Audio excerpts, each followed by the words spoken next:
Contrary to the rumors that you've heard, I was not born in a manger. I was actually born on Krypton and sent here to save the planet Earth. We cannot continue to rely only on our military in order to achieve the national security objectives that we've set. Everybody somewhere between the ages of 18 and 25 will serve 3 months of basic training. We've got to have a civilian national security force that's just as powerful, just as strong. Yes, we can. Obama's healthcare plan will include coverage of all essential medical services. Yes, we can. Obama is a cruel hoax. He works for Wall Street. He's an agent of finance capital. Where did you come up with the number $700 billion? Here's the Treasury spokeswoman's quote. It's not based on any particular data point. We just really wanted to come up with a really big number.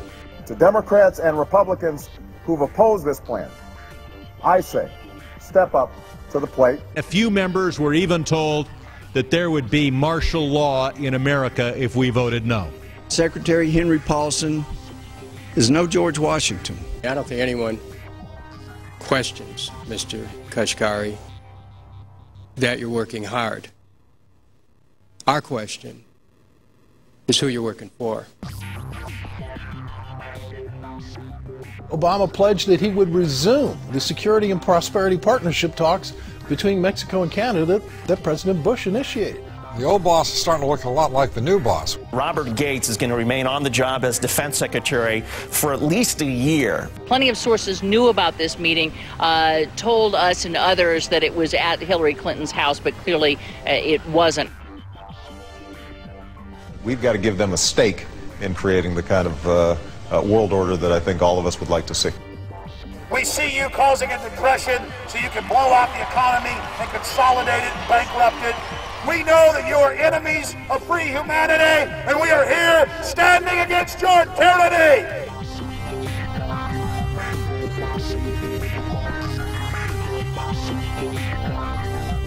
The Obama deception. The truth strikes back.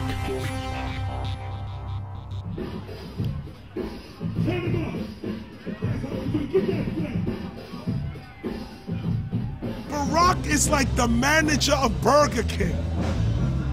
All presidents are, including Bush.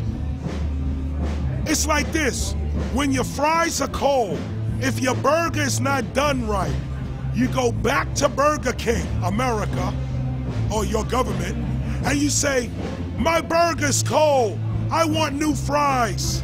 First, you go to the cashier, that's the courts. You argue to the courts. The courts, if you can't get no justice with the cashier, you say, let me see the manager. I want to go to the Supreme Court. I want to see the president. The manager comes out. Hi, what can I do for you? Now the manager can override the decisions of the cashier, but you never get to see the franchise owner of Burger King. If you really have a problem with your burger, you need to go see the franchise owner. We need to go to the top or to the bottom. We need to go to where the real architecture of government is. And it's not in a president, it's in a global scheme. Politics in America today is identical to pro wrestling. And what I mean by that is, in front of the cameras and the public, we all hate each other.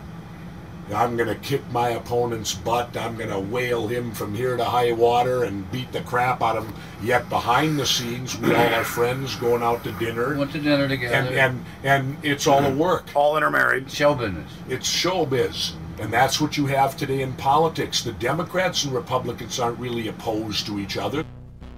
Left and right mean nothing. The only thing that counts is, are you working for Wall Street or are you trying to defend the people against the financiers? It's pretty obvious that there's some gigantic financial institutions that have been pulling the strings of politicians in this country for a long time. And just the fact that we have it set up where they can donate millions of dollars to these guys' funds, these guys' campaigns. I mean, how do we not expect it all to go bad? America in 2009 was desperate for change. The past 8 years had been a disaster. Those weapons of mass destruction got to be somewhere. Maybe under here.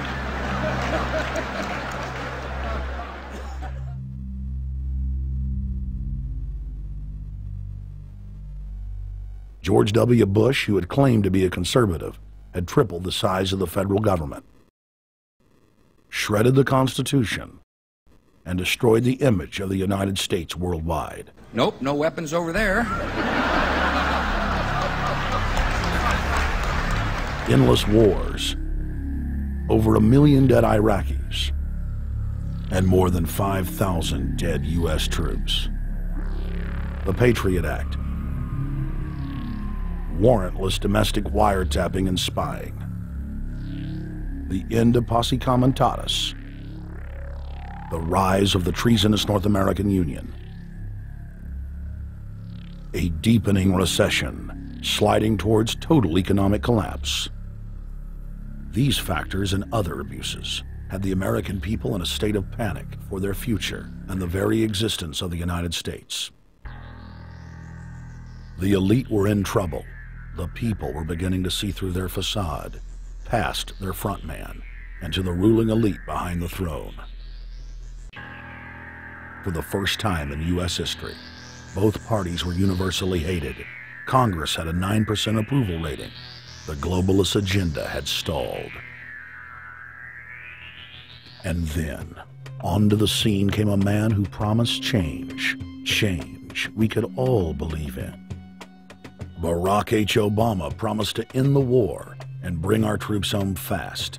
He pledged to uphold the Constitution and to stop the federal government from spying on the American people. Candidate Obama told American workers that he was going to get them out of NAFTA and GATT, and he's already breaking those promises. In this film, we will prove that Obama says one thing and does another, and that he works for the very same elite interests that Bush served, the very interest engineering the financial collapse and formation of a dictatorial world government. This film is not about left or right. It is nonpartisan. Our past documentary films are among some of the most damning indictments of George W. Bush and his administration that have ever been made. If humanity has any hope of effecting real change for the better, it will not come from the Madison Avenue false reality makers who have cast Barack Obama as the savior of the world.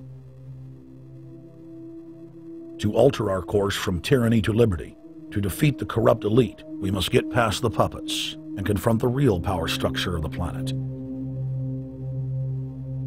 Now we can see a new world coming into view. A world in which there is the very real prospect of a new world order.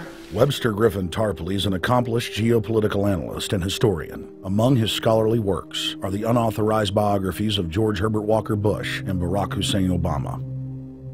Since Bush the elder made his speech at the United Nations back in September of 1990 talking about the New World Order, I think I've become confused about what's actually going on in the world. The New World Order is a more palatable name for the Anglo-American world empire. It's the planetary domination of London, New York, Washington over the rest of the world. It's hard to get people to join that or think they have a part in it if you call it the Anglo-American world empire. If you call it the New World Order, then people in India or someplace like that or the European Union might think, well, there's something in that for us too. But that's not what it is. It's the Anglo-American New World Order. It's really the old world order. It's the British Empire morphing into the American Empire. The U.S.-British world empire is what you're going to get. Combines of powerful men have always battled with each other over the levers of power. Gerald Celente is recognized as one of the world's foremost trends forecasters and is the founder of the Trends Research Institute. People that are knowledgeable know that the fight that this country has been waging since its inception is for the central bankers not to take over the country. And that's why people like Andrew Jackson were elected. And that's why people revere people like Thomas Jefferson and others. The takeover's happened, and it's a corporate takeover. Agents of the Bank of England, attempted to assassinate President Andrew Jackson on multiple occasions because of his resistance against a private central bank being set up in the United States. And it was something that Abraham Lincoln warned. And this is, by the way, why I believe he was assassinated. This is the Lincoln quote. "The money powers prey upon the nation in times of peace and conspire against it in times of adversity.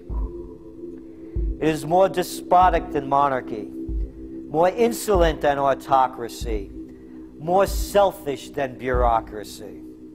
I see in the near future a crisis approaching that unnerves me and causes me to tremble for the safety of my country.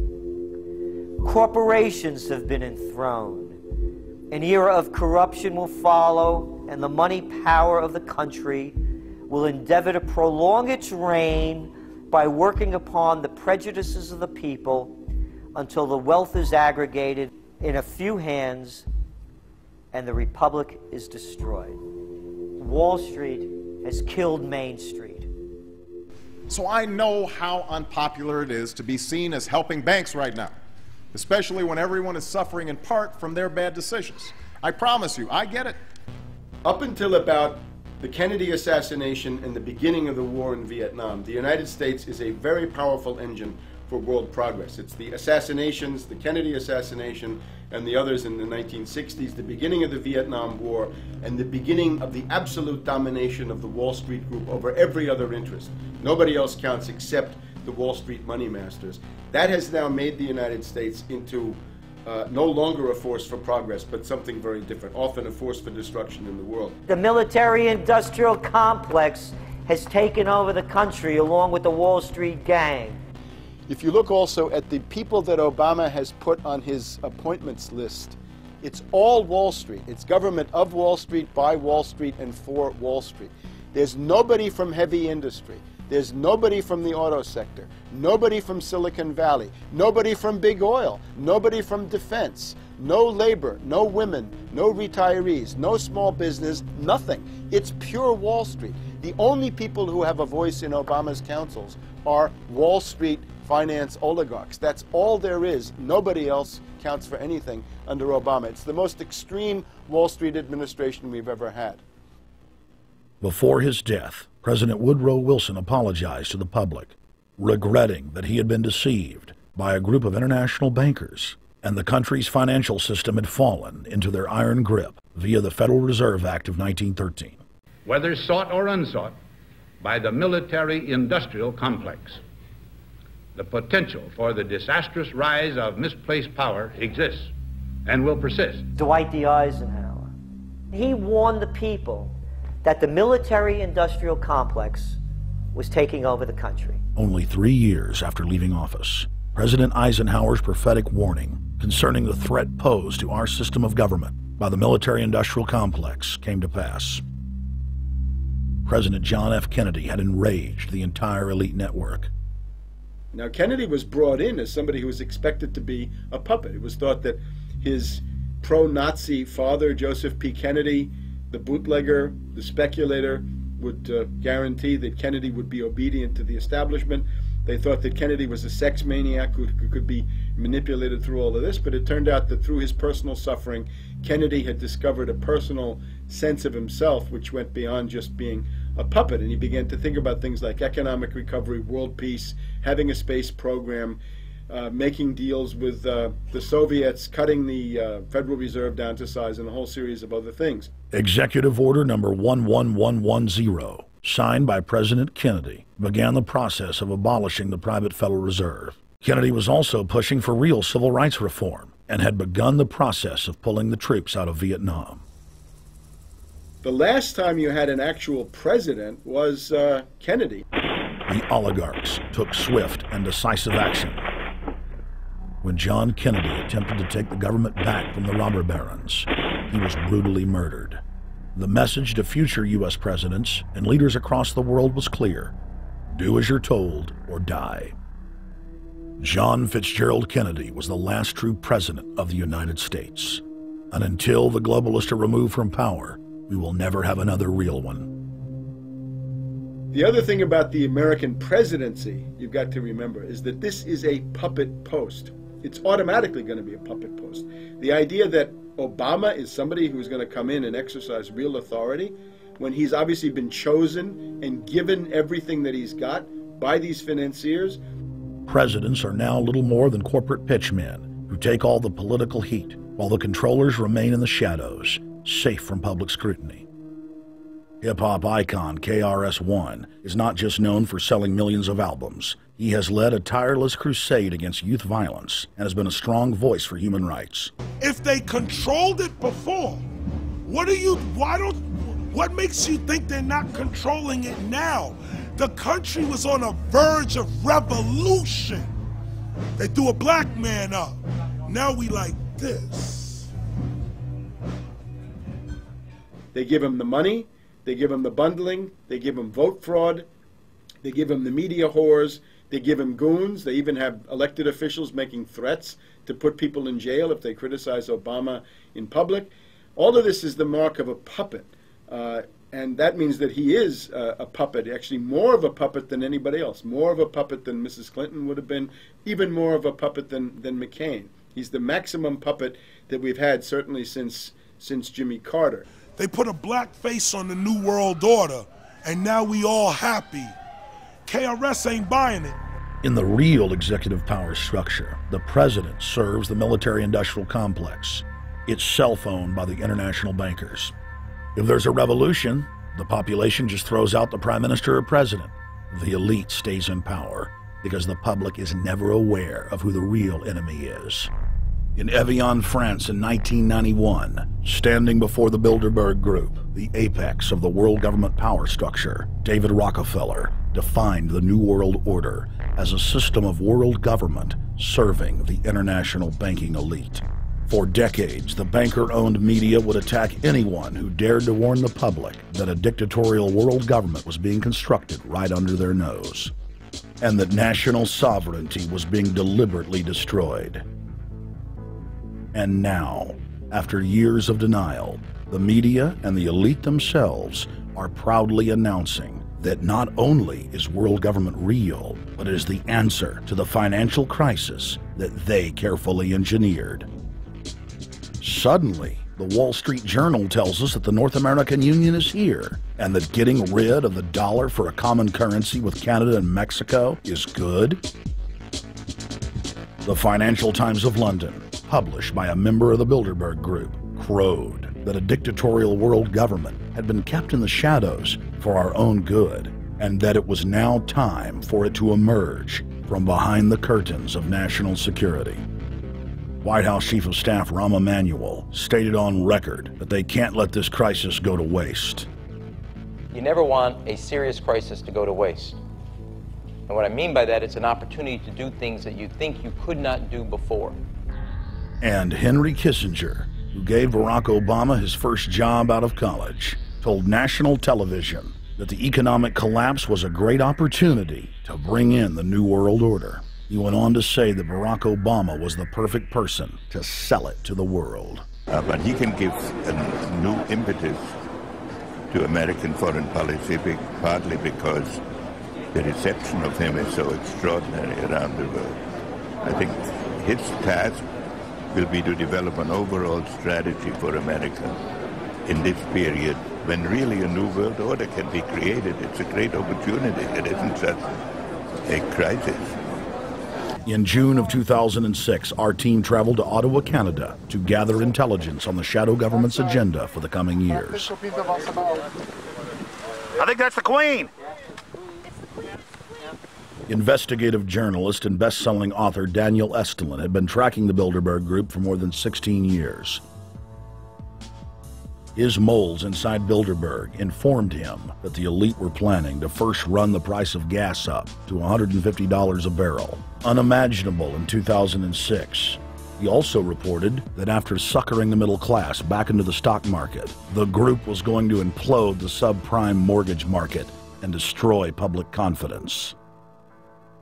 Well, one of the things that we're getting from this morning and this afternoon's conference, this morning conference was about the energy crisis, the price of oil. The afternoon conference, which started about 4 o'clock, 4:30, they were talking about one of the American delegates, I wasn't told who exactly it was talking about the the concern that the American citizens have had with the housing prices going down, so they're not investing that money. So what they needed to do is they needed to create the illusion that everything is going well. So what they're going to do over the next year and a half is to bring the market back up to 1998, 1999 levels. They're going to get all the suckers to invest whatever little money they have left over, and that's when they're going to make the economy bottom drop out. They need to destroy the economy because as we're running out of oil, when people don't travel, at least that's what they're saying, when people don't travel, when people don't have money, they don't travel, they don't spend any money, which means you don't waste a lot of oil and natural gas. That's the afternoon. So how does this source, I mean, just ballpark, I mean, so you have this source, is it? Well, actually there are two people who are members of the Bilderberg Club. It's actual members? They're members of the Bilderberg Club who for years and years and years have been going and participating in all the conversations, and they've always been dead on, always. And last year they said the oil prices are going to go up to 150. At the time it was 39. It went up to 76, basically doubled. If it doubles again, it's going to be back to where these people say. They attack Iran and will it on it. Year after year, Estelin and other reporters like Jim Tucker are able to report on future events with stunning accuracy, all because they know the agenda of the Bilderberg Group. The Bilderberg Group sits at the top of the world power structure. 125 of the richest and most influential individuals on the globe make up its membership. From Istanbul, Turkey to Chantilly, Virginia, we have tracked the elusive Bilderberg Group. Bilderberg always insist on a media blackout. By June of 2008, we had already figured out that Barack Obama was the elite's puppet of choice. The national media claimed that during the weekend the Bilderberg Group was scheduled to meet, that Obama had speaking engagements set for Chicago and the Midwest. We knew better.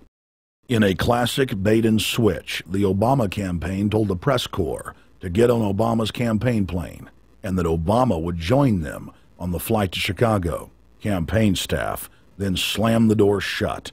The fawning press had been shanghaied as Obama's campaign aircraft lifted off without Obama.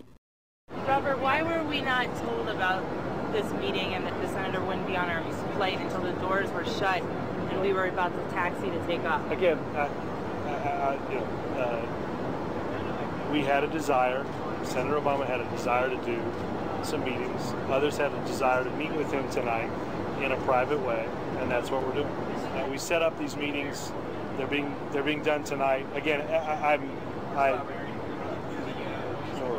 Is there more than one meeting? Is there more than one person with whom I'm not going to get into all the details of the meetings. I don't know that I've got a ton more different answers for all of your questions. Obama wasn't going to Chicago. He had a meeting to attend, a secret meeting. Initially, it was believed that the secret meeting took place at Clinton's Washington, D.C. home. Obama's spokesman denied that, but won't confirm where the former rivals met. He also declined to comment on their topics of discussion. For a day and a half, the mainstream media engaged in a wild goose chase, trying to find out where Hillary and Obama had gone. 3 cover stories later, the corporate press had to admit they had no idea where the two candidates had gone. And to this day, Clinton and Obama aren't talking. Plenty of sources knew about this meeting, told us and others that it was at Hillary Clinton's house, but clearly it wasn't. In 2008, the trail led us to the Westfields Marriott Hotel, right outside Washington, D.C. We just flew into Washington, D.C. We're driving to the Westfields Marriott. Tomorrow, the hotel's closed throughout the week into the weekend for the Bilderberg Group meeting. We're going to check in the night before. They're going to kick us out tomorrow. So we're going directly into the belly of the beast. The hotel will be filled with at least 5 spy agencies. CIA, Defense Intelligence, Mossad, European Union Security. We checked into the Westfields Marriott 48 hours before hotel guests were scheduled to be thrown out ahead of the annual meeting. The building was nestled in the heart of the military-industrial complex, with the National Reconnaissance Office and Raytheon just a stone's throw away.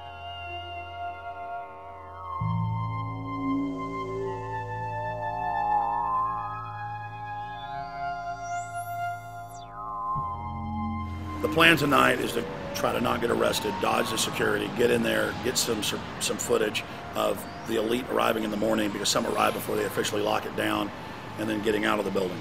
That's our plan. I'm also going to be getting a call by a international syndicated radio show, Coast to Coast AM with George Noory, and all week he's getting briefings from me every night about things as they develop.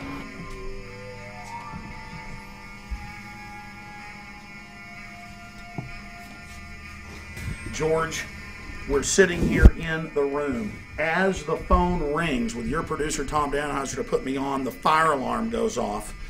So everybody is exiting the building. I know this is a setup. They timed it exactly when this happened.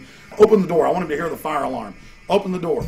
I want people to hear this live to the 16 million people listening.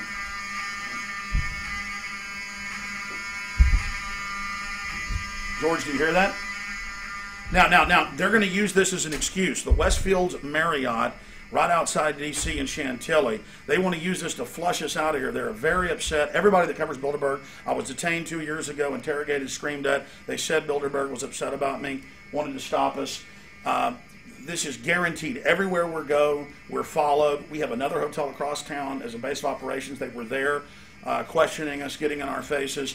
We're being followed everywhere. I need everybody's support right now. I pray to God they don't try to set me up. They may have tried to concoct this as some way to say, look, they didn't leave during a fire drill, assessing me knowing I would stay and do the interview. But again, the moment the phone rang with Tom Danheiser, the moment the phone rang, the guys answered it, I'm standing there, the alarm goes off. It's going off right now. The guests are exiting the hotel out there. Of course, there's no fire. This is just absolutely insane. I noticed, too, that there was over 100 security people here today, but tonight we got back and it was a total ghost town, and this is what's insane.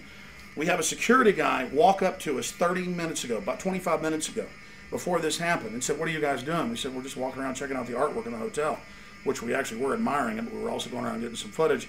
And they said, "Well, no cameras allowed." We said, "Fine." And then he said, "Yeah, we had somebody do a fire alarm a few weeks ago, and me and Rob, my camera guy, were going, why is he telling us about a fire alarm?" I forgot that part, George. These bastards have done this. I don't know how. They're planning to try to set us up or something, but this is incredible. We are here in the middle of this right now, George.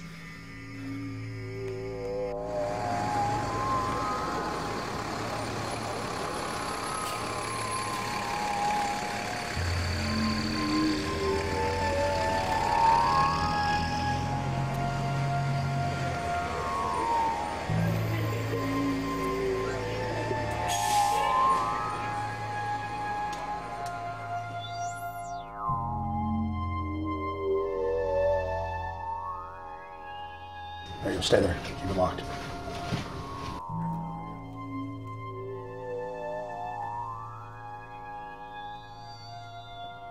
Let's go. Let's get out of here now, Richard. Don't screw around anymore. We got out of here on exactly the right time. Is this the way out? Yeah.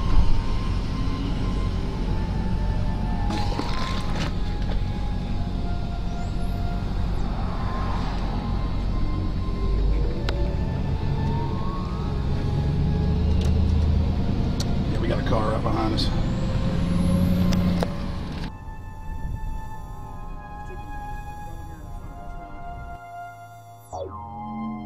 You made about, what, 5 turns and 6 turns? The same car's following us? Now looks like he's following us into a... He came out of Bilderberg, he came out of the Westfield. He's being a little bit subtle, but... Not too. So there he is. That's him over there in the blue green, car. Yeah.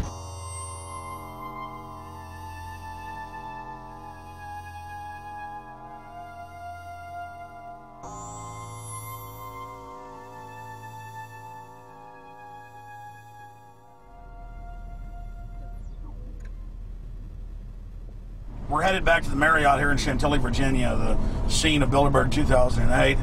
We successfully infiltrated the last day and a half inside, got out with some great stuff. We've been tailed, and now we're going back to cover the dignitaries, the elitists, as they arrive. And right now is the prime time for them to start arriving for the next 3 or 4 hours. We took about a 30-minute break. I'm sure we missed a few, but it doesn't matter. So we've got scores of people that just organically are listeners, info warriors that are out here taking action.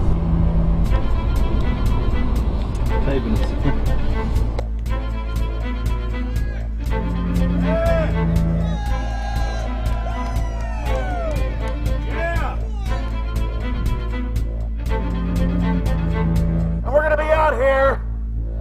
next 3 days, while you try to chart the future of our destiny, we're taking our destiny back. You're not our gods or our masters.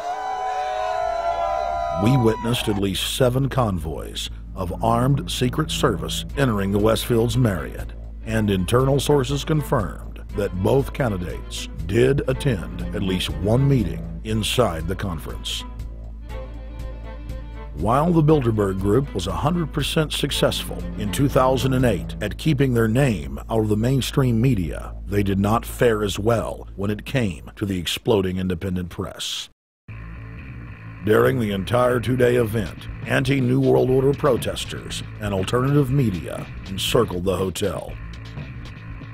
You are being exposed everywhere! From David Rockefeller, from John Edwards, from Bill Clinton.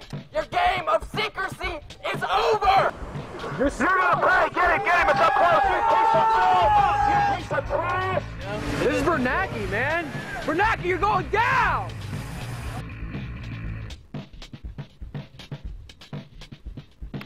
Obama, we know you're here, Obama. You cleared your schedule for the next 3 days. We know you're in Virginia. Arch criminals! New World Order scum! We are not your slave scum! Brave Americans came from all over the United States and bullhorned the main conference hall at close range as the global power brokers schemed inside. You are criminals!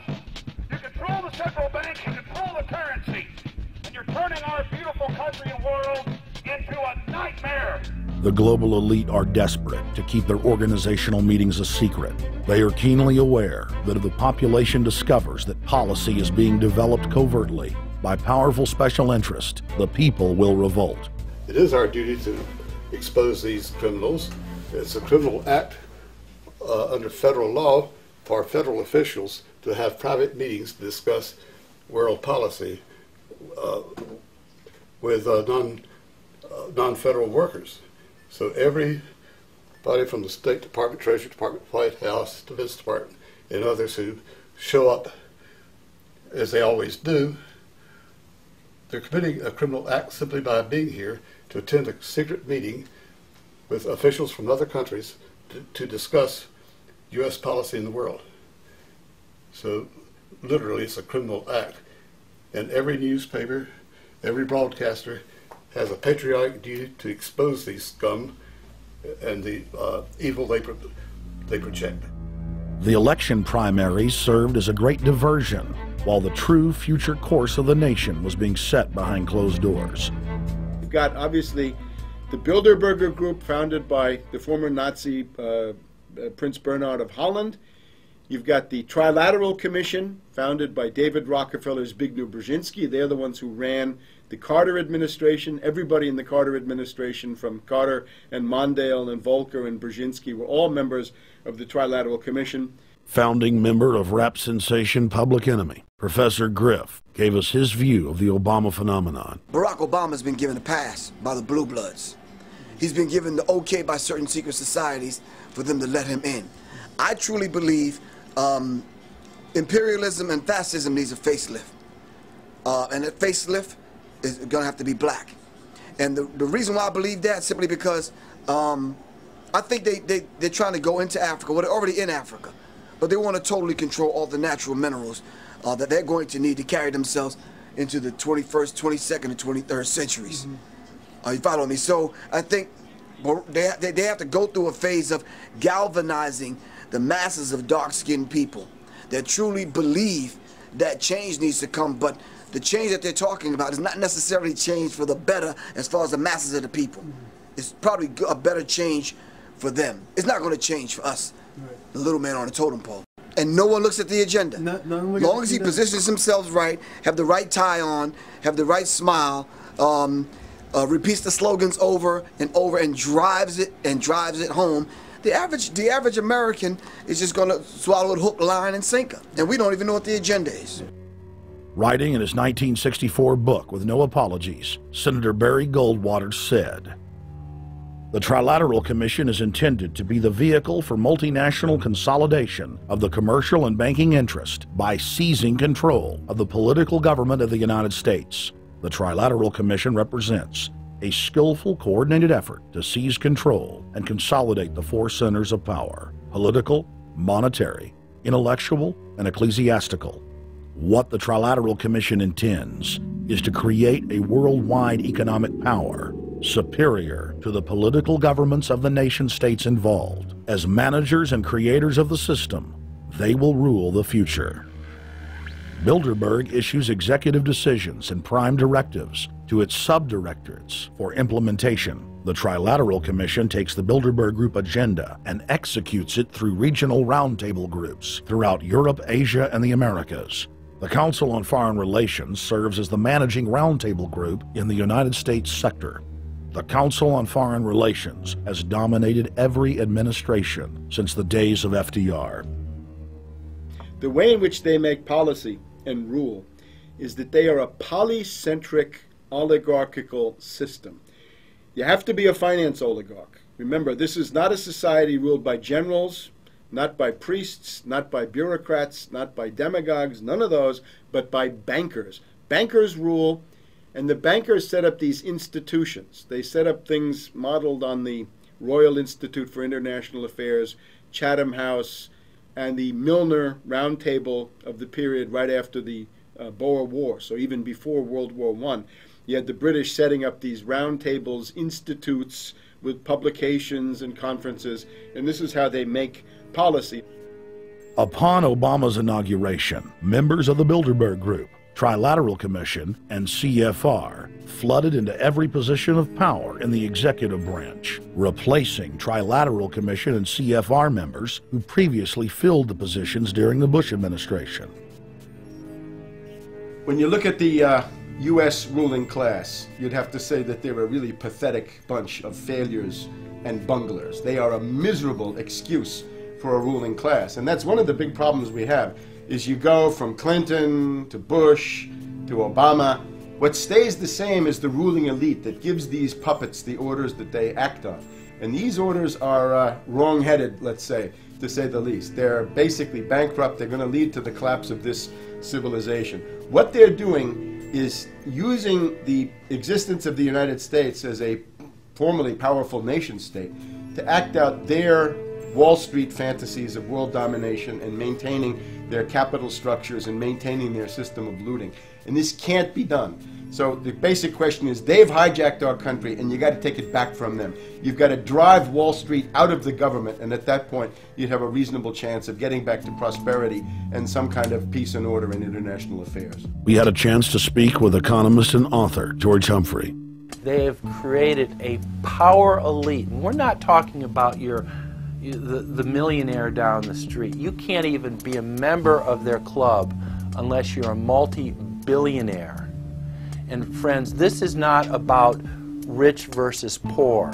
This is about a very, very small handful of the worst criminal element on this planet, manipulating and destroying the good people of this nation and of this world. About this Obama with change. Look at the people he's put in to mastermind the economic recovery.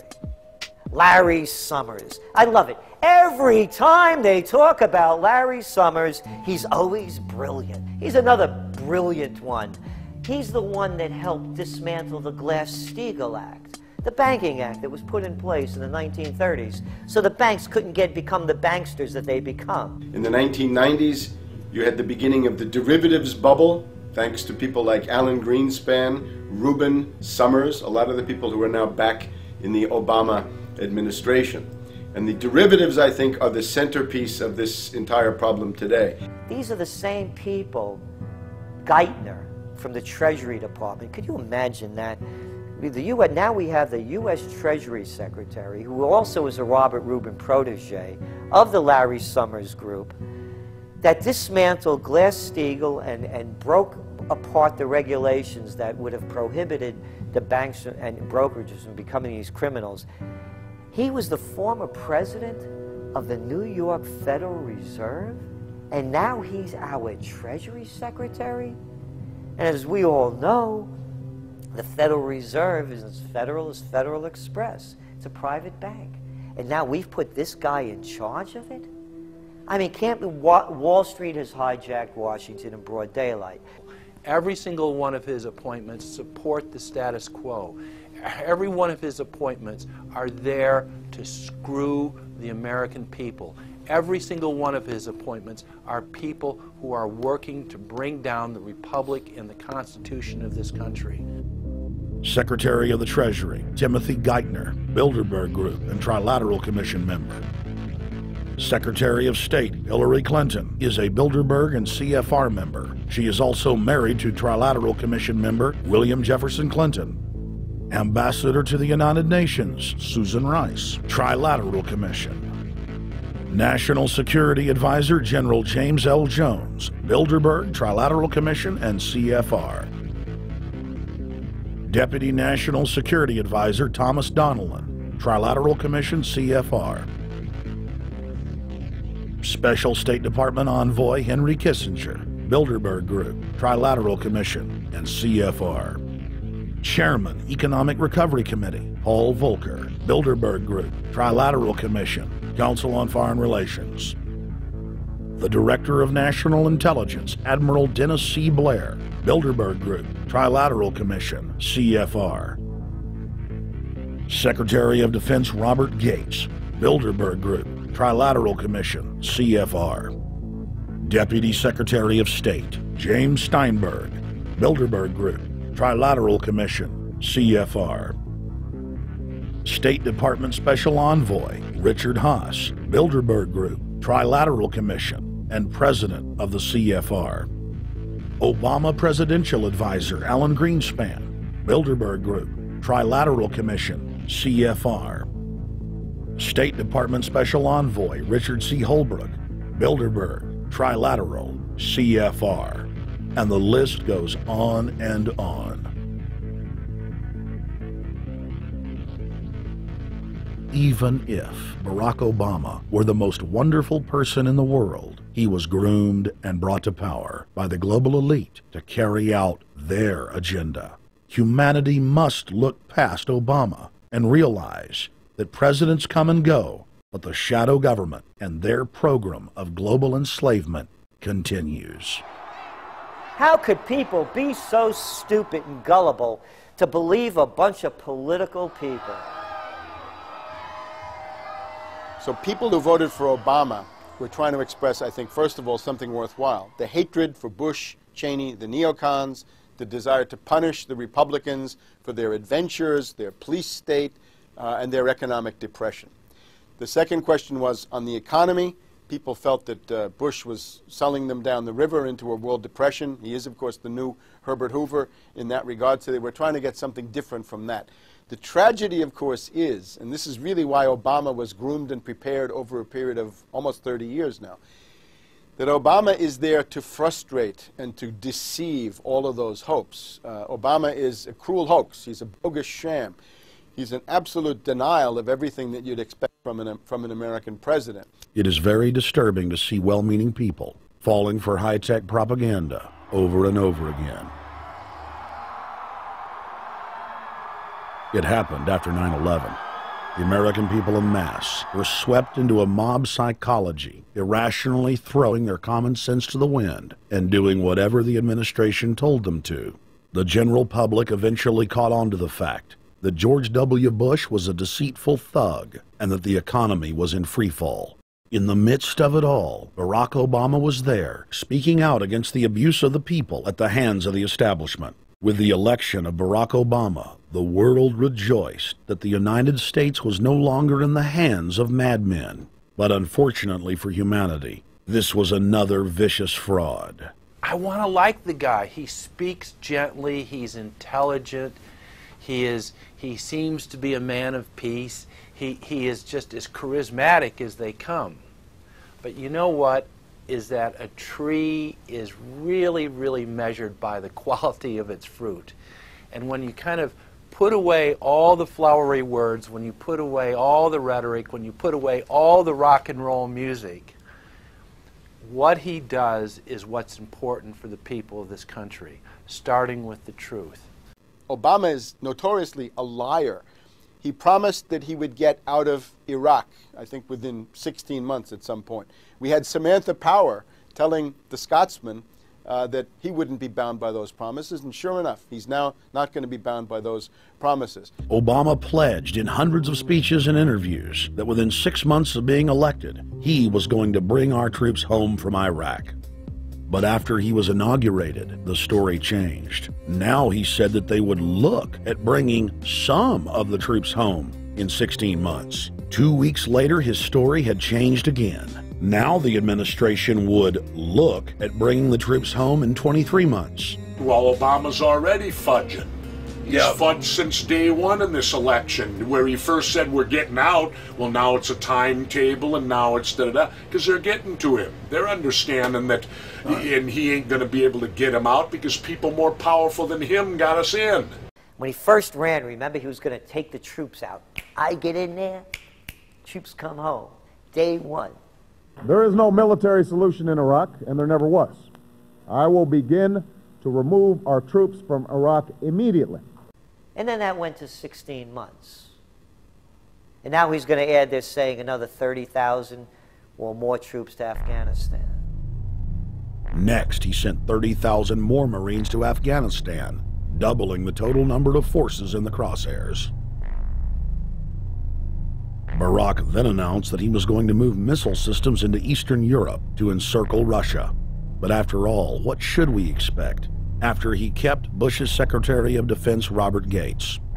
The outcome of this policy is if you're constantly meddling near the Russian borders with these fascist creeps, IMF, NATO agents like Yushchenko of Ukraine, or Saakashvili of Georgia, or these Kaczynski twins in Poland, or various collections of people in Latvia, Lithuania, Estonia, you're tied to these gangsters, and if they decide to start a war, that rapidly escalates into thermonuclear World War III. This is worse than the neocons. Bush and Cheney never got as far as Brzezinski, Soros, and the other people running Obama. Barack Obama swore that he would vote to repeal the Patriot Act, but then he voted for its reauthorization. Obama decried the Bush administration's illegal warrantless wiretapping of the American people. Then he voted to legalize it. Obama pledged that he would filibuster any attempt to give retroactive immunity to the telephone companies, the telecom companies, except he then turned around and voted for that bill. Most people don't know, for example, that he voted to reinstate the Patriot Act and more government wiretapping. Candidate Obama told desperate factory workers in speech after speech that he was going to renegotiate NAFTA and GATT to make it more fair for American workers. It is absolutely true that NAFTA was a mistake. But then his campaign was caught sending out memos to top corporate leaders, telling them not to worry and that it was just campaign rhetoric. We had Obama saying, you know, I'm against free trade, I don't like NAFTA and all those free trade sellouts. We had Austin Goolsbee going to the Canadian diplomats and saying, don't mind him, he's just popping off, that's just election era rhetoric, doesn't mean anything. Presidential candidate Barack Obama was publicly criticizing the North American Free Trade Agreement in a bid for votes, but privately telling Canadian officials not to worry about it. He said that he was going to bring us peace in the Middle East. He said that he was going to bring us transparency and a balanced economy. He said that he was going to not have lobbyists. He said he was going to clean up government. He said he was going to work for the environment. And point by point by point, within the first month of his inauguration, he has lied and deceived and cheated the American people. The people of the United States and the world were filled with hope that Obama was the real deal when in his first week in office he signed an executive order supposedly closing Guantanamo Bay and other secret prisons. Then the press actually had a chance to read the executive order and were shocked to find that the executive order only said that Obama was thinking about closing Guantanamo in a year. But worst of all, the executive order continued the practice of rendition, which the LA Times called secret abductions. They don't know. They think that he's signed off immediately on closing Guantanamo, but he's allowing prisoners now to be taken to foreign countries and not knowing where they're sending them and to be tortured in foreign countries. They don't know that they kept that provision in there. Obama is now continuing the practice of secret arrest, secret prisons, and most importantly, indefinite detention without trial. When a British High Court said that it was preparing to release secret British and U.S. torture orders that prove that the Bush administration was ordering personnel to systematically abuse detainees, Barack Obama threatened to cut off all U.S. intelligence ties to England. To add insult to injury, he stated that the program was important to national security, not only endorsing Bush's crimes, but continuing them. Obama voted for a reinstatement of the Patriot Act. And by his early deeds already, again, as we saw with the issues of retention, he's willing to send people that have been charged with nothing to be tortured to so-called get the truth out of them. If the makers of this film attempted to cover all of Obama's lies, this documentary would never be released because there are new ones every day. So in the interest of time, we're going to cover one more big one. Barack and his handlers made the cornerstone of his campaign, keeping lobbyists and donors out of his administration. Within hours of being elected, Obama did a 180 and filled the White House and federal government with lobbyists and donors at all levels. Obama picked William Lynn, the top lobbyist for Raytheon, to fill the #2 position at the Department of Defense. Timothy Geithner, former president of the private Federal Reserve Bank of New York, was picked by Obama to be Secretary of the Treasury. Geithner promptly crammed the Treasury Department full of lobbyists, like his chief of staff, Mark Patterson, formerly the top lobbyist at Goldman Sachs. Obama appointed top lobbyist to the Saudi royal family, George Mitchell, as the lead Middle Eastern envoy. Obama appointed the king of Wall Street lobbyists, Leon Panetta, to head up the CIA. Obama tapped Tom Daschle, top lobbyist for healthcare firms, to run the Department of Health and Human Services, and the list goes on and on. Then, 3 weeks into his administration, Obama launched a new lie, more outrageous than the previous. With Academy Award-level conviction, he said that he was upset about the banker bailout, which his own chief of staff, Rahm Emanuel, another former Wall Street executive, had engineered. Obama said that he had signed an executive order capping the CEO's salaries of those who had taken the bailout money. There was just 2 problems. All the major banks and brokerage firms were exempt, and the new order only dealt with any future bailouts. And those were to be on the honor system. What gets people upset, and rightfully so, are executives being rewarded for failure. AIG, Bank of America, and Citigroup, which have received billions in bailout money, don't fall under this plan. Only banks negotiating future agreements with the government will be restricted. But this appears to be built on an honor system, and White House Press Secretary Robert Gibbs had a hard time explaining how enforcement would work. Well, let me get, I will get clarification from Treasurer on that. Generally speaking, this is already the biggest liar and the biggest disappointment that we've seen in recent history. And again, qualitatively beyond the rather low standards set by Bush the Elder and Clinton in terms of delivering on promises. Bottom line, Obama is a fantastic actor and an even better liar. His track record is clear. He has done the opposite of everything he told the people he would do. They'll make up one lie after another. And if you believe these people, knock yourself out. I don't believe a word they say. Within 1 month of the passage of the first banker bailout bill, the press reported that over $5 trillion had just disappeared out of the U.S. Treasury. By December, the amount of money that had been stolen had reached $8.5 trillion. The leadership of both political parties circled the wagons and would not discuss where the money had gone. In the bed! In the Fed! In the Fed! In the Fed! Informed Americans protested the private Federal Reserve System at all 38 of their regional governorship offices. Arrest Bernanke and Paulson! Arrest all the criminals that stole the banker bailout money! It was refreshing to see people standing up against the real power structure, not being distracted by the elite's frontmen like George W. Bush and Barack Obama. We traveled to Dallas, Texas to cover We the People taking on the real enemy. Hey, I want to talk to the workers up there on the parapet, the ones smoking cigarettes that just jumped back. You're with the American people, we know that, but understand, ask the workers inside. You're not in a federal government building, you're in a private Federal Reserve that uses that name as a fraud. That'd be like if my first name was Federal Reserve Jones. I'm still not the federal government.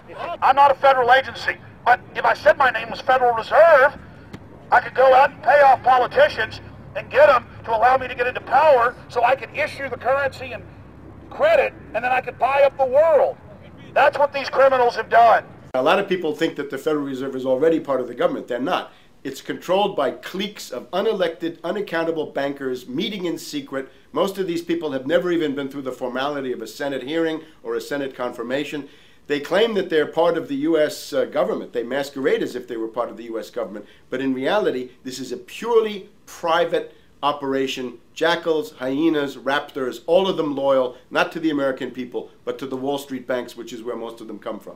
Everyone is pointing to Barack right now, President Obama, as saying, you got to get the economy together. You got to get the economy together. When in fact, the president has very little to do with the economy.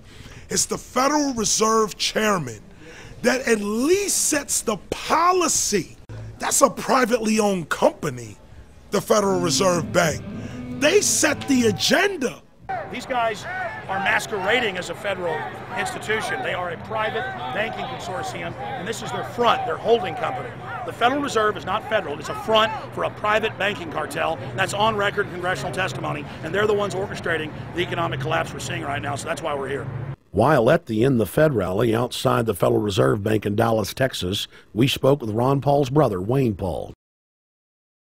1913, the Federal Reserve Act was passed, floor of the House, where 3 members of Congress were on the floor. At that time, they only needed a majority of votes to pass it. So in 1913, the Federal Reserve Act was passed. 20 years later, 1933, under Roosevelt, the United States was declared bankrupt. And in 1933, the Federal Reserve private bank says, okay, USA, what are you going to pledge as collateral on the debt you owe me? What happened by 1936? Does anybody know? We instituted Social Security system, and you and I and our children and our children's children were pledged as collateral on the debt of our government to the Federal Reserve. And that's where we're at today. It took 20 years to make this country bankrupt, and since then, our government has operated under emergency powers of our government. It is not the president that makes the decision in this country. It's the Secretary of Treasury who turns around and is put in there by the Federal Reserve to manage the bankruptcy. We've been in bankruptcy ever since. So to print $700 billion and to give it away, how do they get away with it? The manager of the bankruptcy is told by the Federal Reserve this is the way to go. That's where we're at today. Yes, we should point out, Congressman Ron Paul now has a huge amount of sponsors for a bill in the House of Representatives to abolish the private Federal Reserve crime syndicate. In 1913, the money power of the country was taken away from the people. By constitutional privilege, it belongs with the Congress, but it was given up in the Federal Reserve Act. The Federal Reserve is no more federal than Federal Express, but yet it has the power to determine the direction of use of money in our economy. If we could take that power back and put the Federal Reserve under Treasury, we start to be in a position of being able to control monetary policy on behalf of the United States people. The Federal Reserve is totally private, and Alan Greenspan 2 weeks ago on PBS on Lair NewsHour said on record that they are above the law, the Congress, the President, everyone. No court can do anything. We run America. What is the proper relationship, what should be the proper relationship between a chairman of the Fed and a president of the United States? Well, first of all, the Federal Reserve is an independent agency, and that means basically that there is no other agency of government which can overrule actions that we take. So long as that is in place and there is no evidence that the administration or the Congress or anybody else is requesting that we do things other than what we think is the appropriate thing, then what the relationships are don't frankly matter. Notice what Greenspan is saying. Greenspan is saying the Federal Reserve is beyond the law. And in reality, they are in practice beyond the law. Nobody, as far as I know, has ever audited the Federal Reserve. One of the first things we ought to do when we nationalize the Fed is go in there and find out the audit. Who stole money? Who engaged in corruption? There's a whole series of people going back to Volcker, to Greenspan, to Bernanke, and so forth. Think of the arrogance of private group of banks that have bankrupted the nation by design so they can repo the country. A private group of banks that loaned us our own money back are telling us they're above the law. You are not above the law, criminals. No one is above the law. No one is above the law, and the private Federal Reserve sure as hell isn't either.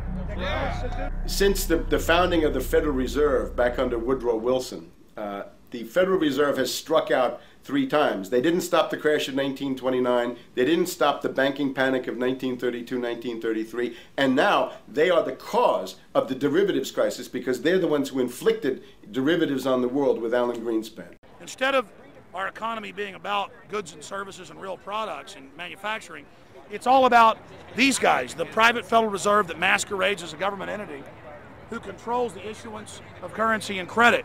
They're the ones that have cut off the liquidity in the market. They told us have a debt-based economy. Then they cut it off once they get us under their thumb and implode the economy so they can consolidate it. And that's what they're doing right now. I mean, it's in their own documents, it's in their own statements. They claim, give us unlimited power, give us trillions of dollars with the Baker bailout bill that's already $5 trillion, not $850 billion as they say. And we'll get the economy going, but they're hoarding the money and buying up other banks that aren't part of the Federal Reserve, buying up insurance companies, buying up roads, infrastructures, media empires, defense contractors. What the banks do is they implode an economy by cutting off credit, and then once things really fall to a low, and they know the low because then they buy everything up and start then putting more money back into the economy, and then they build it back up. So they build us up and then shear us, build us up and shear us. And they're getting ready. All over the world, they're always shearing some country, imploding it. Comes out in their own IMF and World Bank documents. That's just the foreign arm of the same cartel. And these are the people who claim to be the saviors of the economy, the people who have created every important crisis in the past 100 years, the Federal Reserve. So it's illegal, it's unconstitutional, and it's a failure. And I think the failure is what everybody can see right now. Yeah, what they do is they make you think Clinton's evil in running things. Then, oh, Bush will save us. And then, oh, Bush was evil. Now we'll be saved by Barack Obama, but he's just a puppet. But as we get deeper into this phase, when they implode the economy, they have all the money and all the control. But they also like to pose as the savior. So Obama is meant to be the savior during the Depression, and he'll save us with a 1 million person, he said, is bigger than our military, domestic spy force, a 3 million person environmental spy force. So giving people these jobs to be government bureaucrats and spies to go out and manage the other 290-something million Americans. And so this is classical fascism. The communists also do it. Any vertically integrated command and control authoritarian system does this. So they're openly following what the same group of banks did in Germany, Russia. It's in the Communist Manifesto to have a private central bank, because the private central bankers actually wrote the ideas that they had Marx and Engels put out. People go, well, why would the banks want communism? It doesn't exist. They rape us, they consolidate us, they put us into work brigades, they make us slaves, and they say it's a people's paradise. Look at it, boy, you're really doing good. And then they transfer all the wealth of the nation offshore. The globalists are outside all the nations. That gives them safety, and they play countries off against each other. And so that's what we're facing and dealing with. And so they're bringing in classical, hardcore tyranny in the U.S., but we have the internet. We've grown our numbers. The alternative media's exploded. That's why they're trying to move in to shut down and regulate and tax the web, but it's too late for them. They're playing in the 19th century, 20th century rules. It's 21st century, the century of resistance to tyranny. And so it's going to be one hell of a fight with the people and free humanity on one side and the New World Order on the other. And every one of you out there counts, needs to be involved in this fight like nothing you've been involved with before, because this is life and death. Everything depends on exposing these people. Everything depends on showing the people that this is the New World Order, this is the criminals. We're dealing with the king rats here, the people that are carrying out tyranny worldwide. And either they fall or we fall. Either worldwide darkness and a new age of tyranny and oppression and with a scientific overlay, or a new age of liberty and freedom and a new renaissance. The choice is the people's out there. Okay, we can tell you what's going on. You can check it out for yourself and find out it's true. But don't wait. Investigate now. Get involved now. Go out there and reach out now. We don't have time.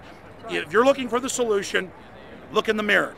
Look right into the mirror, because you out there, men, women, old, young, black, white, doesn't matter. It's going to be up to you if they win or if liberty succeeds and the people have a chance of having any future. These are cold-blooded eugenicists. These are cold-blooded people who think they're God, think that they're our masters, that think that we're animals. These are the guys that funded Lenin and Stalin and Hitler and Mao. These are the guys, it's all on record, that bankroll this stuff. They are hardcore vicious, and they must be resisted. You're watching The Obama Deception. We're going to go right back to the film in just a minute. But I wanted to take some time out in the middle of the film to encourage all of you that are watching it online right now to go to Infowars.com and purchase a high-quality DVD of the film. Or you can go to PrisonPlanet.tv and download a high-quality DivX version to burn to disc or DVD to give to your friends, your family, your neighbor, and your community.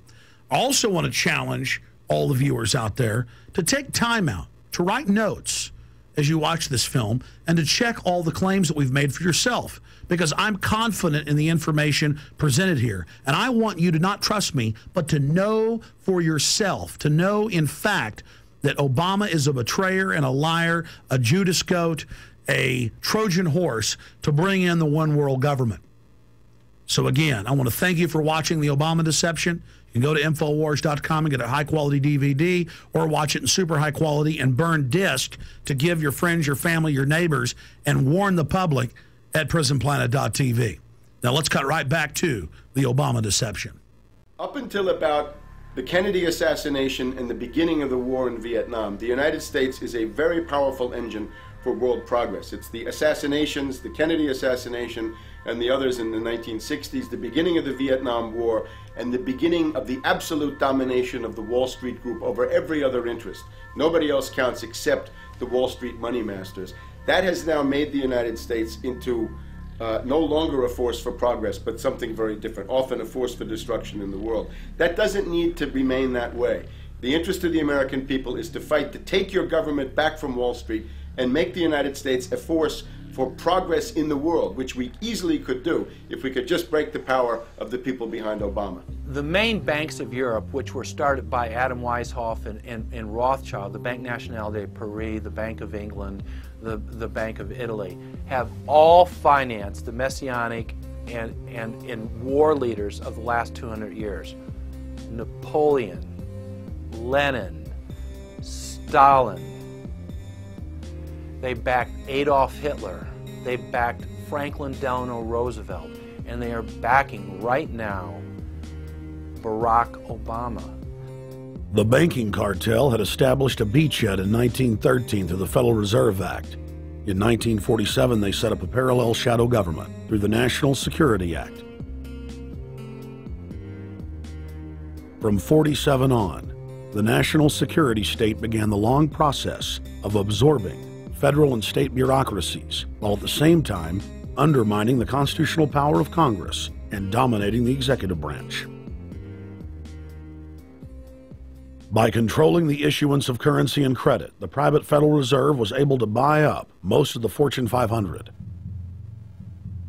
And if a company wouldn't sell, the bankers would unleash federal regulators to run them out of business. Private central banks in Europe, the United States, and England took taxpayer money and loaned it at over 30% interest to third world nations. The bankers would then bribe the leaders of those countries not to pay back the loans. Their third world puppets would sign agreements stating that when the country defaulted, the banks would be given all the natural resources and infrastructure of the once sovereign lands. But worst of all, the countries would pledge future taxes paid by the people in perpetuity as profit to the private banks. By the year 2000, there were few nations that had not fallen to the designs of the money power. The globalists were now ready to start their final phase of world government takeover, the destruction of the Western nations' economies. To carry out their final takeover, they first removed banking regulations like the Glass-Steagall Act in the late 1990s. This allowed their front companies to issue unlimited credit to the world and to set up colossal Ponzi schemes, the likes of which the world had never seen. The scams were advertised by the controlled corporate media as completely legitimate. Because of the fantastic returns, private investors, corporations, state and local governments invested heavily. They had taken the bait, hook, line, and sinker. To destroy confidence, in late 2007, the bankers themselves began to badmouth the scams they had created. Next, the central bankers cut off the tsunami of fiat money that they had been using to pump up the bubble. When Congress and the public refused to write the finance oligarchs a blank check, the bankers began to engage in financial terrorism. They said that the world would go into another Great Depression unless their demands were met, further destroying confidence. The stock market instantly had its biggest one-day loss in history, but even that wasn't enough to force Congress to capitulate to the offshore banks. Senator Inhofe of Oklahoma and Congressman Brad Sherman of California, amongst others, told the world that the entire Congress had been threatened with martial law by the White House and the Treasury Department if they didn't pass the so-called banker bailout bill. The only way they can pass this bill is by creating and sustaining a panic atmosphere. That atmosphere is not justified. Many of us were told in private conversations that if we voted against this bill on Monday, that the sky would fall, the market would drop 2,000 or 3,000 points the first day, another couple thousand the second day, and a few members were even told that there would be martial law in America if we voted no. That's what I call fear-mongering. Unjustified. The final version of the bill was kept secret from the Congress until minutes before the vote on October 3, 2008. The Federal Reserve had promised total transparency, that every dime would be accounted for. To Democrats and Republicans who've opposed this plan, I say, step up to the plate. Let's do what's right for the country at this time, because the time to act is now. To prevent the possibility of a crisis turning into a catastrophe. After its passage, the public learned with horror that the bill was really a financial coup d'etat by Wall Street. The bill didn't just give $700 billion to the banks. It was a blank check. And as of February 2009, $9.7 trillion has disappeared into a black hole. Within 24 hours of its passage, Secretary of Treasury Henry Paulson said they were no longer going to use the money to unfreeze the mortgage market by buying bad debt. We went to Congress. Illiquid assets look like the way to go. As the situation worsened, the facts change. I will never apologize for changing an approach or strategy when the facts change. Paulson has, in the meantime, admitted that the subprime mortgage crisis is not the cause, really, of the breakdown of the entire world banking system and the bankruptcy of most of the banks in London and in Wall Street. He said, oh, we're going to buy up toxic assets, but we're not going to worry about subprime mortgages. What he's talking about is derivatives. Derivatives are the center of the crisis. He went on to say that where the money was going was a secret.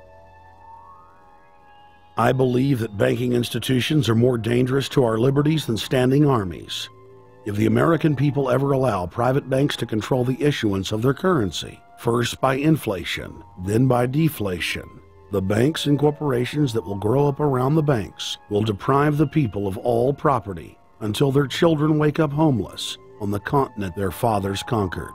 The issuing power should be taken from the banks and restored to the people, to whom it properly belongs. Thomas Jefferson, 3rd President of the United States. Secretary Paulson came in with the Vice President and Fed Chairman Bernanke and made all these assurances that there was absolutely a critical, immediate need to get rid of the corrosive derivative products, you know, all the different names for this, you know, ubiquitous, you know, sub-S, retraded, credit default swap, blah, blah, blah, blah, okay? But they talked about them as though they knew what the hell they were. You got the money and you immediately said, what items, what auction? Now the Treasury just basically cut that out of the bill. And what we have here is a situation where banks are hoarding the money that they're getting from the TARP. They're using the money to purchase other banks.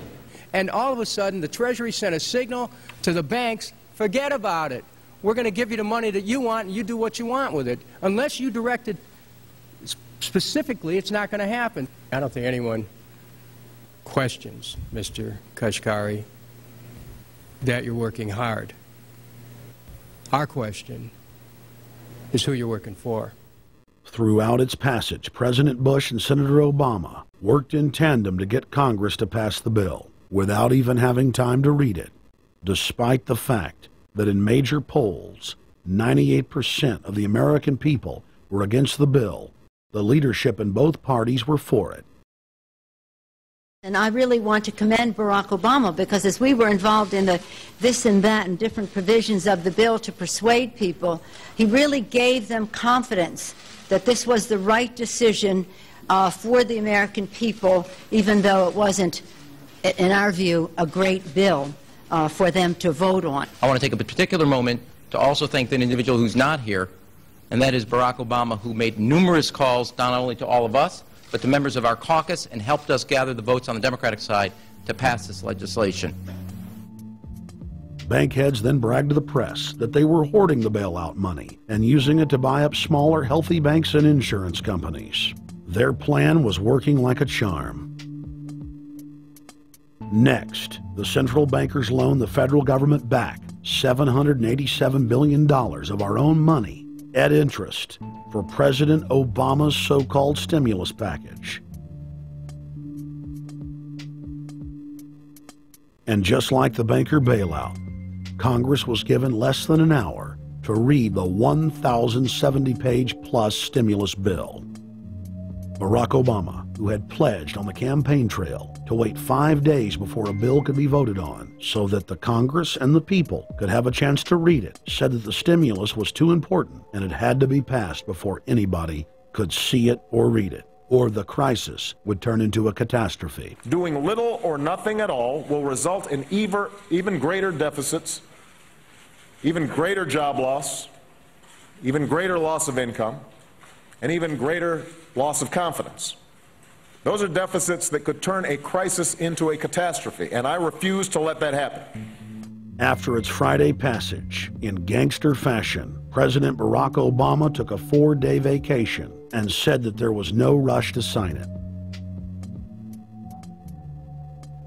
The spending bill was really a takeover bill, designed to further federalize the states and to pay off rich donors that had donated to both parties. As the world slid deeper into depression, the bankers celebrated the fire sale that they had created. I believe the phrase burdens of the office is overstated. You know, it's kind of like Why me? Oh, the burdens, you know. Why did the financial collapse have to happen on my watch? It's just pathetic, isn't it? Self-pity. And I don't believe President-elect Obama will be full of self-pity. With their access to unlimited fiat capital, they could now buy up sectors of the world economy not already controlled by them. For over a century, the Anglo-American establishment had worked to bring the world system to this point. Artificially engineered global bankruptcy. In an address before the Trilateral Commission in June of 1991, David Rockefeller laid out the elite's ultimate goal. The supranational sovereignty of an intellectual elite and world bankers is surely preferable to the national autodetermination practiced in the last centuries. Now that the bankers were holding the world hostage, they issued their ultimatum. The only solution to restart the global economy would be to set up a planetary government ruled by a new Bank of the World. A Bank of the World owned and controlled by them. Suddenly, hundreds of prominent publications announced the solution, the people's only salvation. Time magazine, in an article titled "The New World Order," said that the new super bank would control the world's currencies and set interest rates, and that the new bank would, quote, knock the heads of bad countries like the United States. At a meeting of central bank heads and finance ministers dubbed Bretton Woods II, the plan for world government was unveiled by the very bankers that had engineered the collapse. Formerly sovereign countries would now pay their taxes directly to the banking cartel. Hundreds of new carbon taxes, controlling every facet of human activity, would only be the beginning. Now all the elite had to do was to sell the public on accepting the final phase of their takeover. And it's Obama's job to sucker the public into standing down so the bankers' agenda can move forward unhindered. Never before in U.S. history has the media gotten behind a president like they are behind Obama. The press has pulled out all the stops, bestowing a crown of infallibility upon Obama as the savior of the people. The elite are betting everything they've got on Obama's charisma and hoping that he can sell the world on their program of tyranny. Yes, there have been differences between America and Europe. No doubt there will be differences in the future. But the burdens of global citizenship continue to bind us together. A change of leadership in Washington will not lift this burden. In this new century, Americans and Europeans alike will be required to do more, not less. Partnership and cooperation among nations is not a choice. It is the only way. We've got to give them a stake in creating the kind of world order that I think all of us would like to see.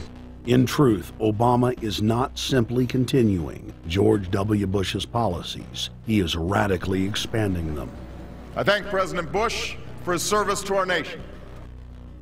This film has documented the painful fact that Barack Obama's agenda is the complete opposite of what he has claimed it to be. Now we will reveal what Barack Obama and his controllers' true agenda is. Number 1. Bring the United States under the complete regulatory control of a private offshore superbank known as the Bank of the World. More than 100 new taxes are now being developed under the umbrella of curbing greenhouse gases. The new taxes will be paid directly to the private bank consortium. At the producer level, taxes will be paid on farm animals' flatulence. At the consumer level, there will be carbon taxes on all forms of meat, beef, poultry, pork, and fish. All cars will be fitted with satellite tracking boxes that will tax driving by the mile. And an added tax will be placed on all fossil fuels, including motor oil and natural gas. All plastic products will have a carbon tax added. Outdoor space heaters and fireplaces are to be taxed. All electricity produced by coal-powered plants will be taxed. Under the cap-and-trade system, citizens will be forced to pay taxes on thousands of products to private cap-and-trade services owned by Al Gore and other elitists. There will be taxes on light bulbs, water, trash pickup, air travel, train travel, bus, ship, medicine, steel production, mining, clothing, laundry, asphalt are just a few of the new taxes to be levied. But to truly transform our economy, to protect our security and save our planet from the ravages of climate change, we need to ultimately make clean, renewable energy the profitable kind of energy. So I ask this Congress to send me legislation that places a market-based cap on carbon pollution and drives the production of more renewable energy in America. That's what we need. The notion of anthropogenic global warming is a fraud. In other words, the idea that the planet is getting warmer and that human activity is somehow responsible is a pseudo-scientific fraud. It's a big lie. It's a monstrosity. Remember the Nazis, they had race science, race hygiene. They said Aryan blood is different from any other kind of blood. This was, of course, idiocy, a fantastic piece of nonsense. Today, we got something similar. Global warming caused by human activity, and the answer to that is carbon tax plus cap and trade, according to the wishes of Al Gore, Prince Charles, and basically the entire world banking community, the world oligarchy. What they're trying to do with that is to perpetuate the current system where bankers rule the world, financiers rule the world, and the rest of us get the crumbs from the table. But remember, if you try to put on cap and trade and a global warming carbon tax with the idea that you're going to save the polar bears, what you're going to do is destroy human society. You're going to cause genocide on a massive scale. The deaths will be measured in the hundreds of millions and indeed in the billions. Just the idea of global warming means that there'll be no development for Africa, no development for the poorer parts of Southeast Asia, and no world economic recovery of any kind ever in our entire lifetime. So it's important to expose and fight the pseudo-scientific fraud of global warming. One more point about this. You don't need a climatologist to know that this stuff is a fraud. I'm a historian. I can tell you, in the last 1,000 years, we had a period of very warm temperatures called the medieval warm period, where all kinds of grapes and semi-tropical stuff was growing very far into the northern hemisphere. That was about 1100, 1200. It happened to correspond with an all-time maximum of sunspots. Right now, we can say that we're going into another maximum period where there'll be some warming, but we're well within the limits of the medieval warm period. About 1600 to 1650, there was an ice age in northern Europe. The North Sea was filled with ice. The German and Dutch ports and the English ports were filled with ice. That corresponds to an all-time minimum of sunspot activity, the Spörer minimum and the Maunder minimum. So this has largely got to do with solar activity. We can see that other planets, not just the Earth, are warming slightly as a result of increased solar activity. But we're well within the minimum. So what the oligarchs claim to be an open and shut scientific case is a piece of pseudo-scientific nonsense, and it should be rejected. Number 2, the social engineers are fully aware that the Obama craze will wear off quickly. So they are racing to put in place the most oppressive police state control grid in human history.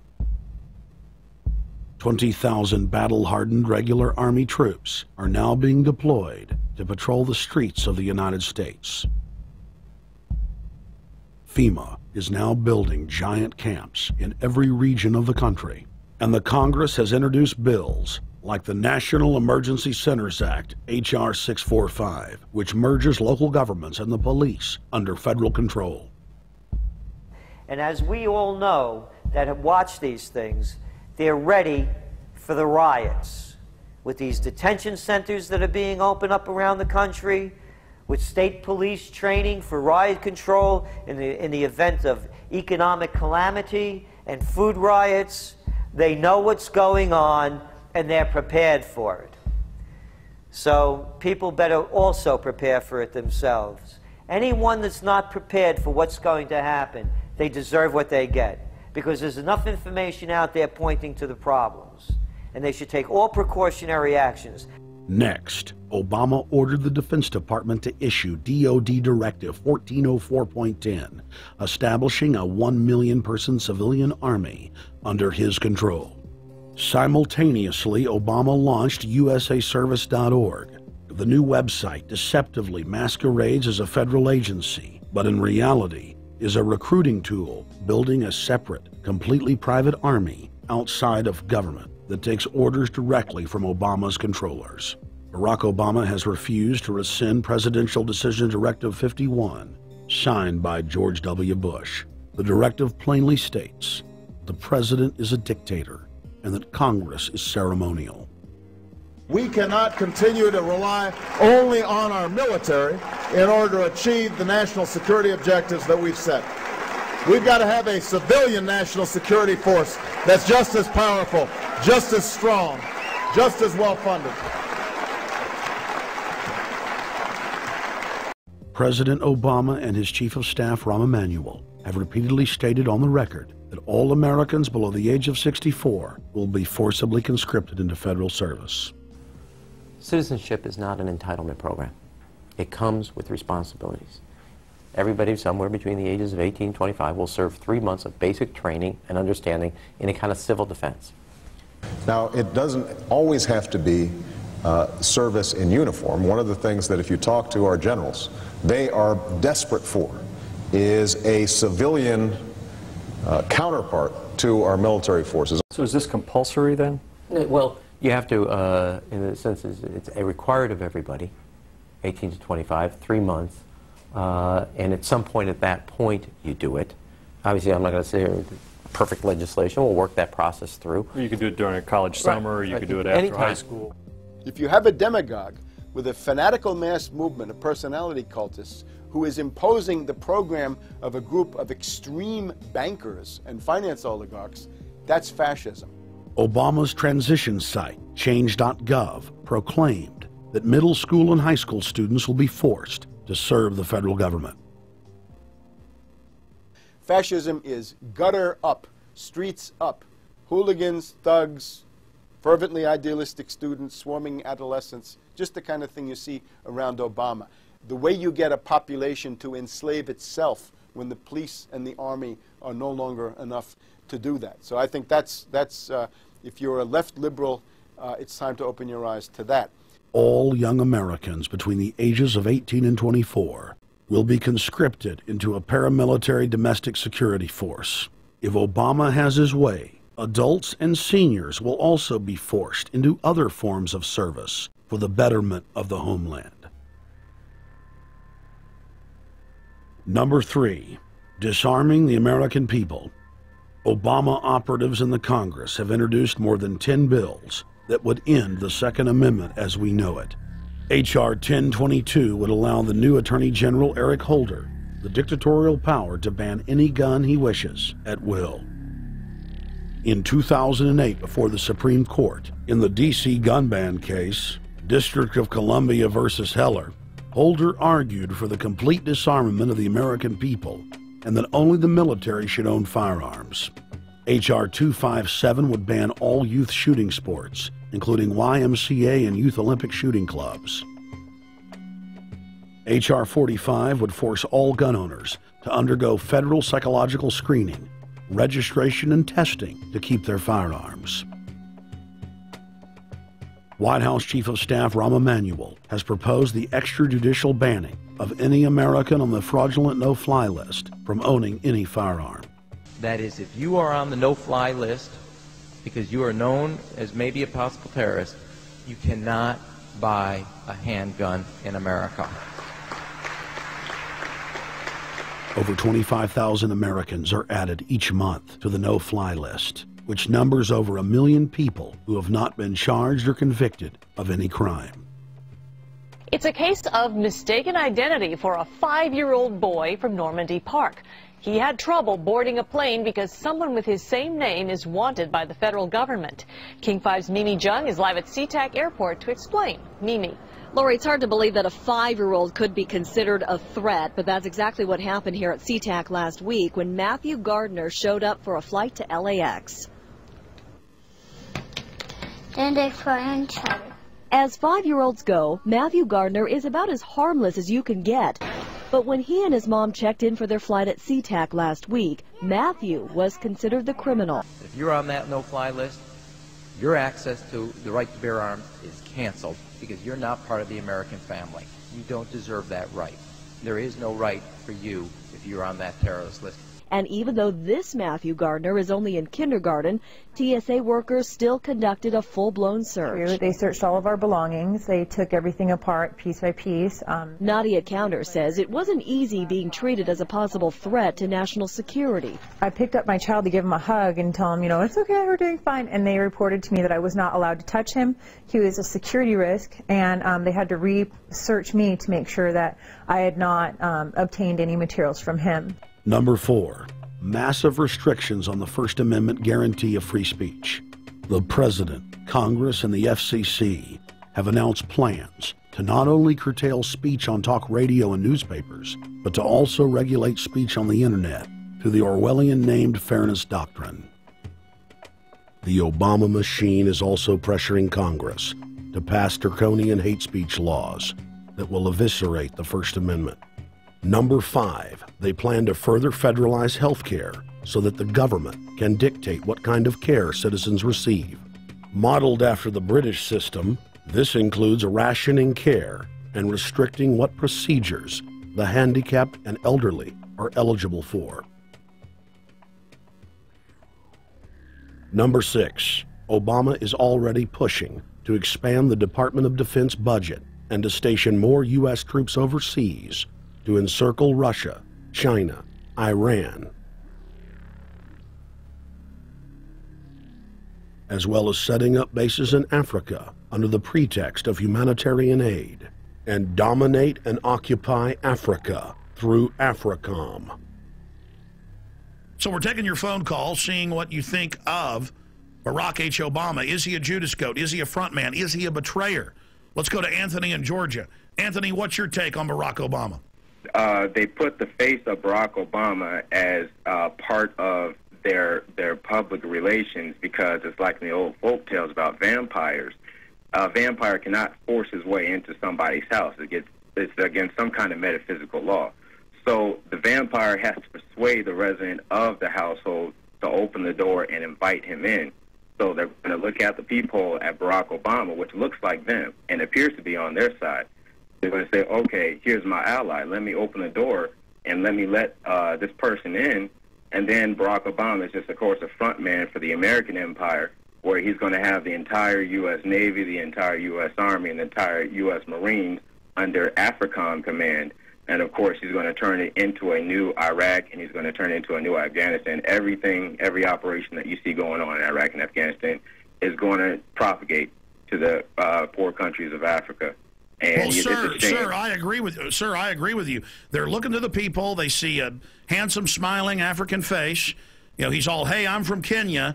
And then it's a total bait and switch. But it's the same thing here in the United States where they would get sellout Native American chiefs to sell out their people. This is the oldest trick in the book.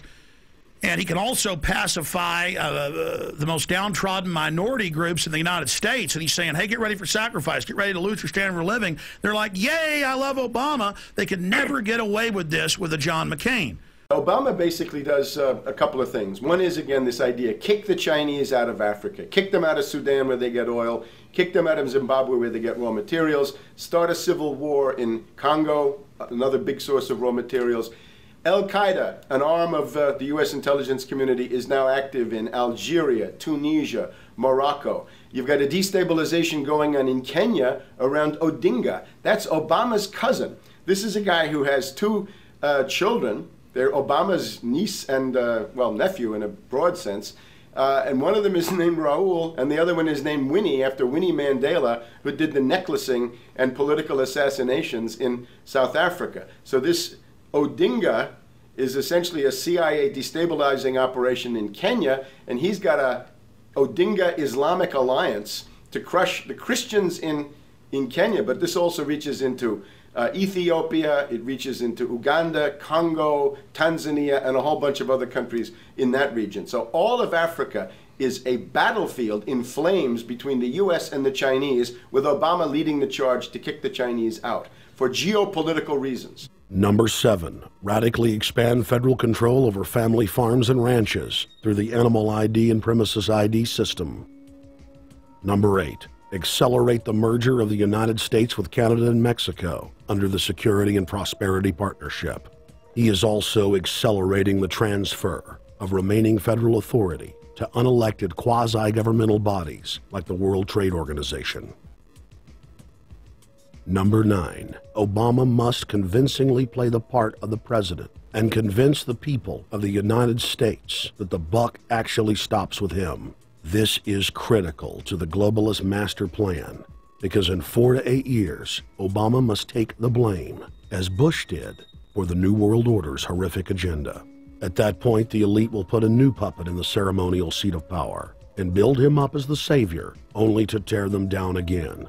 And so the process is repeated over and over. For their program to work, it is essential that the people not learn that the presidency is now nothing more than theater, because if they did, the people would stop looking at the pawns and start looking for the king. Through this system of deceit, the elite's criminal agenda can continue forever because the people waste all of their political energy debating the media spectacle instead of investigating the globalist agenda. Number 10, it's Obama's job to sell the public on globalist policies that aren't in the people's best interest. But the overlords have many salesmen. His most important function is to protect the criminal oligarchs from prosecution while they loot the economy worldwide, start new wars, and engage in torture. They're called Generation O, and they were the key to Barack Obama's White House win. During the campaign, Barack Obama used the internet like no other candidate before him, harnessing the energy of millions of his supporters. But the question now is, what to do with this young, eager, energetic army? This gives Barack Obama and his administration contact information for so many people, so next time he needs to push his legislation, he can contact all these people. Kennedy-esque. I feel as though this was like when John F. Kennedy was elected. Shouting, smiles, and tears. Oh my God! This is the best day of my life! It was the scope of Obama's victory that was most impressive. I saw a photograph of Obama playing basketball. And I said, you know what? I see him as a leader, and that's the world that's in his hands. Own a piece of history, commemorating the day the world changed forever. His confident smile and kind eyes are an inspiration to us all. In summation, Barack Obama is a Madison Avenue created fad. All of the crazed Obama worship, being pushed by the corporate media, is scientifically designed to capture the public in a net of peer pressure mass euphoria. If the New World Order can just distract the public for a few more years, the elite can finish constructing their police state control grid. Now, a lot of times, we don't want to know the issue. Right. We don't want to know the issue. We feel, what do you call this thing where you get this false sense of gratification, but because a black man is in office, everything's going to be all right. No, everything's not going to be all right. Yeah.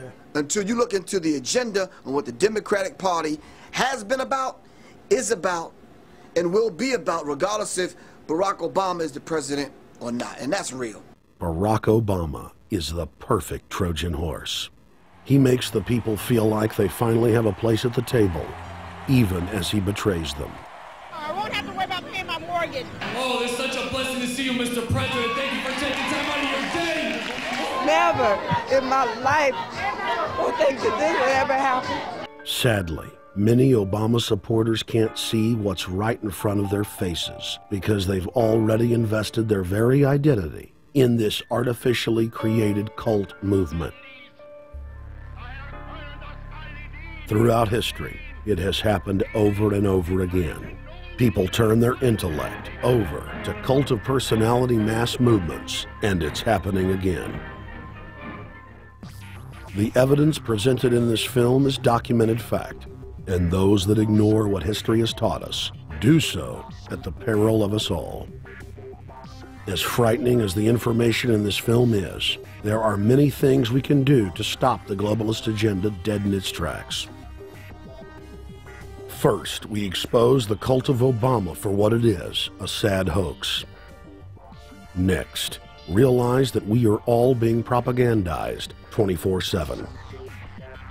Investigate all information for yourself, be it political parties, the media, or this film. Be aware of the tricks that the elite use, like the staging of false flag terror attacks and other crises. Rediscover the Constitution and Bill of Rights. Promote a culture of true liberty. There is a reason the internationalists are attempting to destroy the sovereignty of all 50 states. They know it is one of the biggest threats to their domination. The federal government has been completely hijacked by foreign interest, and more than 25 states have recognized this fact and are moving to block the New World Order at the state level by declaring their 10th Amendment powers. But most important of all, there is a huge awakening taking place in the United States and across the world against the globalist agenda. Free people everywhere are joining together and saying no to corruption and tyranny and no to world government. This is the center of endurance, and endurance is what wins wars. Not how many people you kill, but how long can you endure. George Washington lost almost every battle he had, but he endured. He out-endured the British. And that's how the battle was won, endurance. And each and every one of you watching this, every single one of you, is just as important as the people who were our founding fathers. You are just as important as the Sons of Liberty who met in the 1770s to philosophize about freedom, to philosophize about a republic, to philosophize about a truly free country with a republic. There's 1 billion people on the planet. It only takes one to change it. Are you the one? There may be everybody in your classroom bugging out. Your whole school may be on fire with kids wild and bringing guns in. But are you the one? Nature has a way of abundance. Nature puts out a lot of stuff looking for the one. So if you're going to go along with the trend of let's just kill each other, let's disrespect each other, then you're part of nature's plan as well, to be part of just the excess. But if you think more of yourself than just being the excess, you'll do more for yourself. Are you the one? Everybody's not gonna make it, but you have an opportunity to save yourself. Well, we don't have to look back thousands or even hundreds of years to see how dangerous this present-day situation is. We can look back to Bolshevik Russia. We can see the takeover by the Bolsheviks talking about the people's revolution, talking about the positive change. And Lenin came in, and then Stalin. The fact is that over 40 million Russians between 1925 and 1940, good Russians, people who were Christians, people who had their own businesses, people who were educated, they were exterminated because they had their own business, because they were educated, because they believed in God's law. We can look over at Germany. Germany was in a very, very terrible economic situation, and this very charismatic leader called Adolf Hitler comes in. He makes the roads good, and he promises a better life for the people. And within 10 years, you see a completely nationalized, centralized, dictatorial situation where millions and millions of people were exterminated. And then we can go to Maoist China. Mao came in, he promised change, he promised a better life, and within 5 years, 60 million Chinese were exterminated. They don't teach that. They don't teach that in the schools these days, and it wasn't that long ago. And I pray to God that this will not happen in the United States. And the way it won't happen is if you and your friends and all of us together take action to say no. This country is too precious. It's too wonderful. It's too good of a place to lay down as a victim. Greatness could arise once we break the shackles of the government that's holding us back. One thing America has more than any other country is an entrepreneurial spirit. One thing we have more than any other country is the ability to be innovators. You know, if I was born in Italy, I wouldn't be the trend forecaster I am today because I would have been locked into a culture of thinking one way. We have that freedom of expression and freedom of thought that could free us to create greatness again if Big Brother doesn't come down on us harder. Humankind is at a historic crossroads. The forces of globalism are marching towards absolute despotism. Look in the mirror, count the cost, and decide, are you going to let history repeat itself?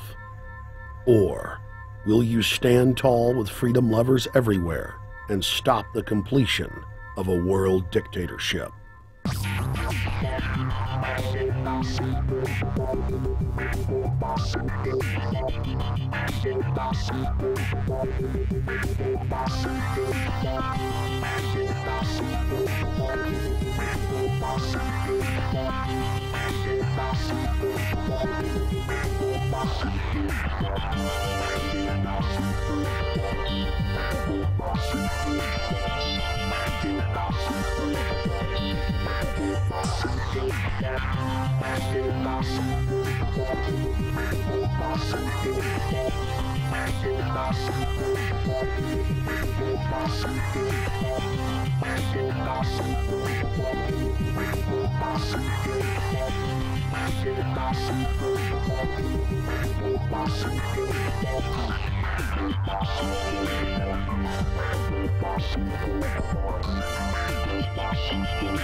Thank you for watching The Obama Deception.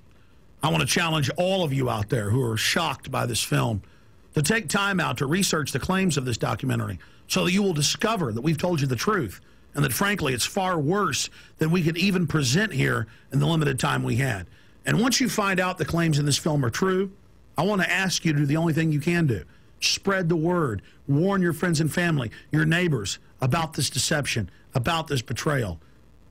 We have to warn the people that Barack Obama, despite his fancy teleprompters and his silver tongue, is nothing more than a New World Order frontman, a pitchman, selling you tyranny. Please get the high-quality DVD at Infowars.com. Make copies of it. Get it out to people. Wake them up. Let them know the threat. Let them know what the New World Order and the global banking system is doing. Download high-quality copies at prisonplanet.tv. Whatever you do, get the truth out to the people.